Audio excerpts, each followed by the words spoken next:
High school sports in California received a dramatic change this week when the CIF announced that sports will not start until late December, and in the case of football, January because of the pandemic.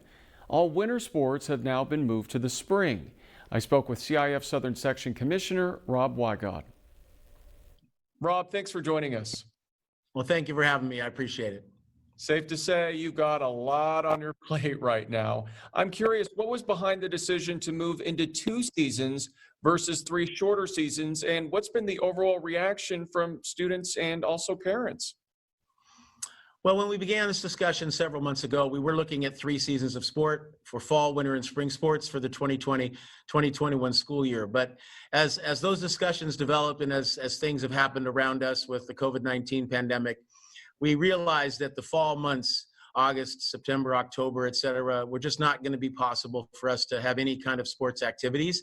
And so we began to focus on how we could make this happen over 2 seasons. In terms of reaction, it's been a fairly positive one.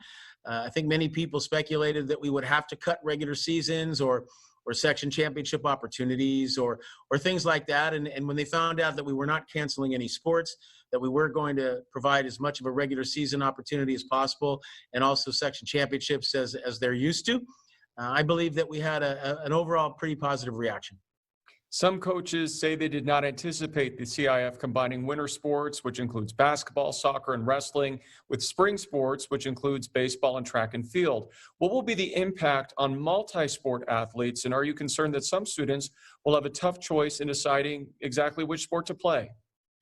One of the factors that we considered for a long time when we were looking at 3 seasons was the overlap between sports was really, really difficult. And one thing that was able to happen in going to 2 seasons is we have some natural sports that are what we call the dual sport athletes, the cross country and track students, the swimming and water polo students, the volleyball, basketball students, football, wrestling. Those kinds of combinations are pretty common to us.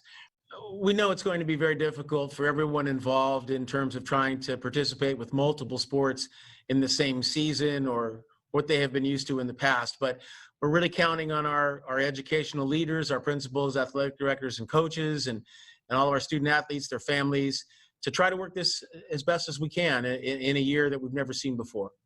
Before we let you go, Rob, what do you say to any athletes who are disappointed by all these changes? I would say to them that I would wish them to stick with us and that we didn't want to cancel. We didn't want to put you in a situation like we had to last spring where you didn't get an opportunity at all. And let's just hope that we do what we need to do so that they can come back to the way they know and love. Rob, we appreciate your time. Thanks for joining us. Well, thank you for having me. I appreciate it.